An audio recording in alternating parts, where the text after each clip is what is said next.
अंजलि की शादी टूटने की वीडियो तो आपने देखी, बहुत ज्यादा वायरल हो रही है। लेकिन चौंकाने वाली बात यह है इसमें कि जो इनकी शादी हो रही थी, जो ये अंजलि है, इसकी बुआ के सगे पोते का इसकी शादी हो रही थी। मतलब बुआ भतीजे के घर में जाऊं थी, और फिर भी वो हाल हो गया। मतलब उस बुआ ने पता है कि मेरे भाई की भाई कंडीशन की है, मेरे भाई का घर कैसा है, क्या कुछ दे सकते हैं क्या कुछ नहीं, सब कुछ पता हुआ छोरी ना घर का अपने का। लेकिन फिर भी कहा जा रहा है कि उन्होंने बहुत डिमांड करी थी, इतना सब कुछ मांग रहे थे।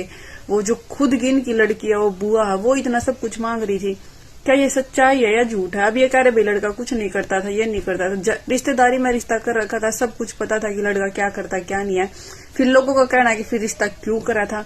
देखो, मैं बिल्कुल सही तो नहीं कहूंगी भाई कौन सही कौन गलत, क्योंकि दूसरा पक्ष हमने नहीं सुना। लेकिन इनके पक्ष की सुनकर ना अगर हम यकीन करें तो बहुत ही गलत बात है। अगर रिश्तेदारी में भी रिश्ता करने पे यो हाल हुआ है तो भाई जो हम अनजान जगह कर रहे हैं उसमें तो फिर पता ही नहीं क्यों होगा, उसका डर तो फिर अलग ही है जब रिश्तेदारी में इतना